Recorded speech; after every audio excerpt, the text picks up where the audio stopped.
Hi friends, வணக்கம். Welcome to our channel. யூஸ்வலாக நம்ம கேக்லாம் வேணும்னா நமக்கு பேக்கரியில் போய் ஈஸியாக வாங்கி சாப்பிட்றலாம்.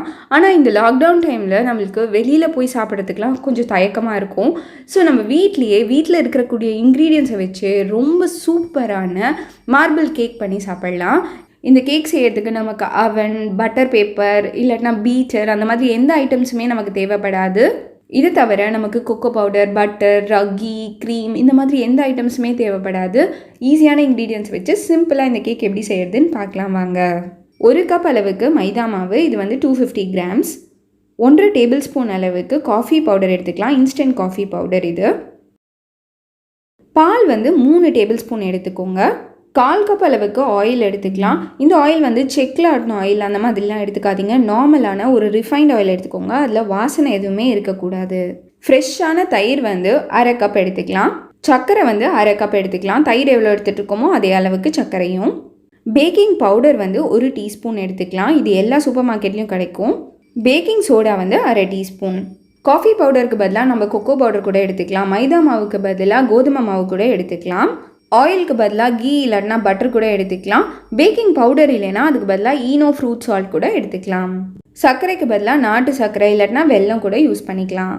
இவ்வளோ தான் இதுக்கு தேவையான இன்க்ரீடியன்ஸ் லிஸ்ட்டை நான் டிஸ்கிரிப்ஷன் பாக்ஸ்லையும் டீட்டெயிலாக கொடுத்துருக்கேன். வேணும்னா போய் செக் பண்ணிக்கோங்க. ஃபஸ்ட்டு ஒரு மிக்ஸி ஜாரில் சர்க்கரையை ட்ரான்ஸ்ஃபர் பண்ணிக்கலாம். நம்ம 1/2 கப் அளவுக்கு சர்க்கரை எடுத்து வச்சுருந்தோம் இல்லையா, அதை ஆட் பண்ணிக்கலாம். 1/2 கப் அளவுக்கு தயிர் எடுத்து வச்சுருந்ததையும் ஆட் பண்ணிக்கலாம். இதோட ஆயில் எடுத்து வச்சுருக்கோம் இல்லையா, அந்த ஆயிலையும் ஆட் பண்ணிக்கலாம். இது எல்லாத்தையும் சேர்த்து நல்லா கிரைண்ட் பண்ணிக்கலாம். ஸோ இந்த மாதிரி சூப்பராக கிரைண்ட் பண்ணி ரெடி பண்ணி வச்சுக்கிட்டோம். ஏற்கனவே சர்க்கரையை பொடிச்சு ஆட் பண்ணணும்லாம் அவசியம் கிடையாது. இந்த மாதிரியே பண்ணிக்கலாம். இப்போ ஒரு பவுலில் இதை ட்ரான்ஸ்ஃபர் பண்ணிக்கலாம். ஸோ இந்த மிக்சரை ட்ரான்ஸ்ஃபர் பண்ணதுக்கப்புறமா ட்ரை இன்க்ரீடியன்ஸை ஆட் பண்ண ஆரம்பிச்சிடலாம். ஒரு சல்லடை இந்த மாதிரி வச்சுக்கலாம். இதில் வந்து ஃபஸ்ட்டு மைதா மாவை ஆட் பண்ணிக்கலாம். மைதா மாவு 1 கப் ஆட் பண்ணதுக்கப்புறமா இதில் பேக்கிங் பவுடர் ஆட் பண்ணிக்கலாம். பேக்கிங் பவுடரோடு சேர்த்து பேக்கிங் சோடாவையும் ஆட் பண்ணிக்கலாம். இது எல்லாத்தையுமே ஆட் பண்ணிவிட்டு நல்லா சலிச்சுக்கோங்க. ஸோ இந்த மாதிரி நல்லா சலிச்சதுக்கப்புறமா இந்த மாதிரி ஒரு கரண்டி எடுத்துக்கிட்டு இதை மிக்ஸ் பண்ண ஆரம்பிச்சிடலாம். ஃபோல்ட் பண்ண மாதிரி மிக்ஸ் பண்ணிக்கோங்க. ஸோ மிக்ஸ் பண்ணிவிட்டு இந்த மாதிரி ஒரு ஸ்மூத் பேஸ்ட்டாக இதை ரெடி பண்ணிக்கலாம். கடைசியாக இதில் 3 டேபிள் ஸ்பூன் அளவுக்கு பால் சொல்லியிருந்தேன் இல்லையா, அதை ஆட் பண்ணிக்கலாம். அதையும் ஆட் பண்ணிவிட்டு மிக்ஸ் பண்ணிக்கோங்க. நல்லா ஈவனாக மிக்ஸ் பண்ணிக்கோங்க. ஸோ இப்படி தான் இருக்கணும் நம்மளோட கேக் பேட்டர். எவ்வளோ ஸ்மூத்தாக நல்லா க்ரீமியாக இருக்குது பாருங்கள். நெக்ஸ்ட்டு மார்பிள் கேக் பண்ணுறதுக்கு 2வது கலர் கொடுக்கணும் இல்லையா, அதுக்காக காஃபி பவுடர் எடுத்துகிட்ருக்கேன். காஃபி பவுடரில் கொஞ்சமாக தண்ணி ஆட் பண்ணிக்கோங்க. இது வந்து ஒரு 2 டேபிள் ஸ்பூன் அளவுக்கு ஆட் பண்ணிக்கிட்டால் போதும். அந்த அளவுக்கு ஆட் பண்ணிவிட்டு நல்லா மிக்ஸ் பண்ணிக்கோங்க. ஸோ மிக்ஸ் பண்ணி இந்த மாதிரி ஒரு ஸ்மூத்தான பேஸ்ட்டாக ரெடி பண்ணி வச்சுக்கோங்க. கட்டி எதுவும் இல்லாமல் பார்த்துக்கோங்க. நெக்ஸ்ட்டு நம்ம ரெடி பண்ணி வச்சுருக்கிற கேக் பேட்டரை இந்த மாதிரி 2 பவுலில் ட்ரான்ஸ்ஃபர் பண்ணிக்கலாம். ஈக்குவலாக ட்ரான்ஸ்ஃபர் பண்ணிக்கோங்க முடிஞ்ச வரைக்கும். ஸோ இதில் ஒரு பவுலில் மட்டும் காஃபி பவுடர் மிக்சரை ஆட் பண்ணிக்கலாம். ஆட் பண்ணிவிட்டு நல்லா மிக்ஸ் பண்ணிக்கோங்க. நல்லா ஈவனாக மிக்ஸ் பண்ணி விட்டுக்கோங்க. ஸோ அவ்வளோதான், நம்மளோட 2 கேக் மிக்சரும் ரெடி ஆகிடுது. நம்ம இப்போ மார்பிள் கேக் பண்ணுறதுக்காக ஒரு பேக்கிங் ட்ரே எடுத்துக்கலாம். பேக்கிங் ட்ரேயில் ஆயில் வச்சு நல்லா க்ரீஸ் பண்ணி வச்சுருக்கேன். நிறைய பேர்கிட்ட பேக்கிங் ட்ரே இருக்காது. ஸோ பேக்கிங் ட்ரே இல்லாமையும் எப்படி பேக் பண்ணுறதுங்கிற ப்ரொசீஜரை நான் செஞ்சு காட்டியிருக்கேன் கடைசியில். ஸோ ஃபுல் வீடியோவையும் மிஸ் பண்ணாமல் பாருங்கள். நெக்ஸ்ட்டு இந்த பேக்கிங் ட்ரேயில் காஃபி பேட்டர் வச்சுருக்கோம் இல்லையா, அதை முதல்ல 2 டேபிள் ஸ்பூன் அளவுக்கு இந்த மாதிரி ஆட் பண்ணிக்கலாம். ரொம்ப கேர்ஃபுல்லாக ஆட் பண்ணுங்கள். ஸோ இந்த மாதிரி நடுவில் கரெக்டாக ஆட் பண்ணிக்கோங்க. நெக்ஸ்ட்டு இதுக்கு மேலே ஒயிட் கலர் மிக்சர் இருக்கு இல்லையா, கேக் மிக்சர், அதை இந்த மாதிரி 2 டேபிள் ஸ்பூன் ஆட் பண்ணிக்கோங்க. லைட்டாக வேறு இடத்துல வந்ததுன்னா பரவாயில்ல, ரொம்ப கேர்ஃபுல்லாக ஆனால் பண்ணுங்கள். 2 கலரும் நமக்கு தனித்தனியாக தெரியணும், அந்த மாதிரி பண்ணிக்கோங்க. ப்ரௌன் கலர் பேட்டரியும் ஒயிட் கலர் பேட்டரியும் இந்த மாதிரி மாற்றி 2 டேபிள் ஸ்பூன் கரெக்டாக சென்டரில் விட்டுக்கிட்டே வந்தீங்கன்னா ரொம்ப பியூட்டிஃபுல்லான சர்க்கிள் பேட்டர்ன் வந்து இந்த பேக்கிங் ட்ரே ஃபுல்லாக கரெக்டாக ஈவனாக ஸ்ப்ரெட் ஆகிடும். ஸோ பாருங்கள், நம்ம அழகாக எல்லாத்தையுமே பண்ணிட்டோம். இன்னும் கூட சின்ன பேக்கிங் ட்ரேயாக இருந்ததுன்னா நிறைய சர்க்கிள்ஸ் வரும், ரொம்பவே அழகாக இருக்கும் பார்க்குறதுக்கு. நெக்ஸ்ட்டு மார்பிள் பேட்டர்ன் கொடுக்கறதுக்காக இந்த மாதிரி ஒரு ஸ்பூனோ இல்லாட்டினா ஒரு டூத் பிக் அந்த மாதிரி எடுத்துக்கோங்க. எடுத்துக்கிட்டு இந்த மாதிரி லைட்டாக மேலே மட்டும் இந்த மாதிரி கோடு போட்டுக்கோங்க. ரொம்ப உள் லேயர் வரைக்கும் போகக்கூடாது, ஜஸ்ட் மேல் லேயரில் லைட்டாக இந்த மாதிரி கோடு போட்டுக்கிட்டே வாங்க.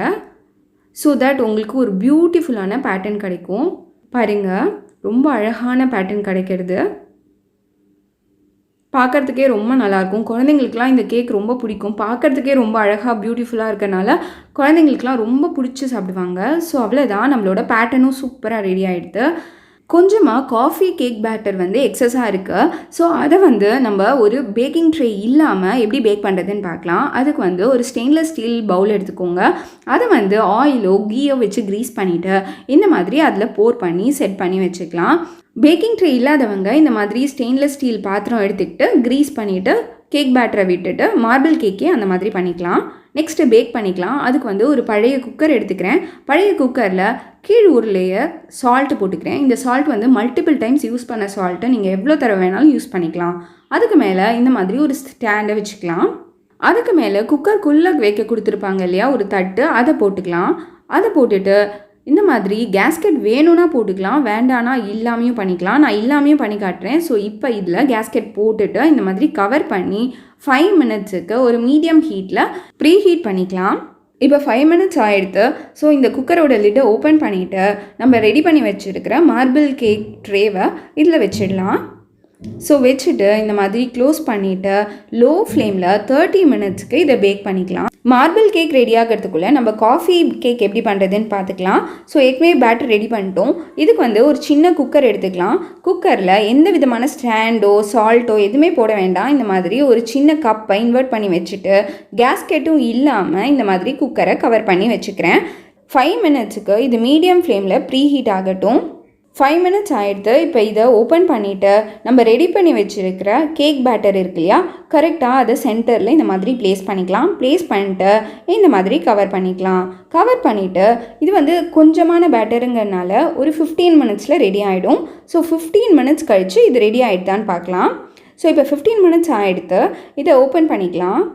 இது ஓப்பன் பண்ணி பார்த்தோம்னா பாருங்கள் எவ்வளோ ப்ளஃபியாக சூப்பராக ரெடி ஆகிருக்கு. ஸ்பூனோ டூத் பிக்கோ இந்த மாதிரி உள்ளே விட்டு பார்த்தீங்கன்னா ரொம்ப க்ளீனாக வரணும். க்ளீனாக வந்ததுன்னா நல்லா வெந்துடுதுன்னு அர்த்தம்.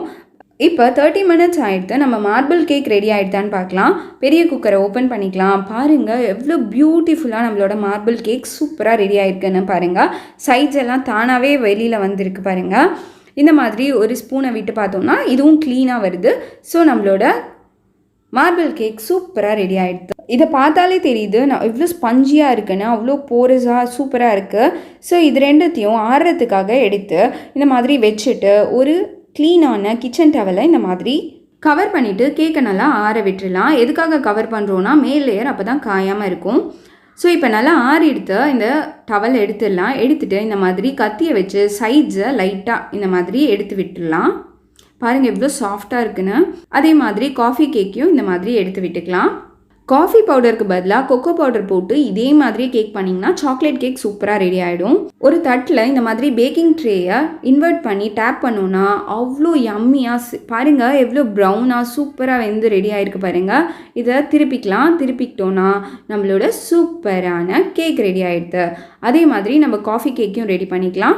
இதே மாதிரி இன்வெர்ட் பண்ணி லைட்டாக டேப் பண்ணோன்னா இங்கே பாருங்கள் எவ்வளோ அழகாக காஃபி கேக்கும் சூப்பராக ரெடி ஆகிருக்குன்னு பாருங்கள். எவ்வளோ ஸ்பஞ்சியாக இருக்குன்னு பாருங்கள். நம்ம இது கொஞ்சம் பேட்டருங்கிறதுனால சின்ன கேக்காக இருக்குது.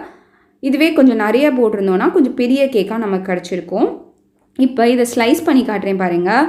ஸோ இந்த மாதிரி ட்ரையாங்கிள் ஷேப்பில் ஸ்லைஸ் பண்ணிவிட்டு எடுத்து பார்த்தோன்னா அவ்வளோ சாஃப்டான யம்மியான மார்பிள் கேக் ரெடி ஆகிருக்கும். இது அவ்வளோ ஸ்பஞ்சியாக ரொம்ப டேஸ்டியாக இருந்தது.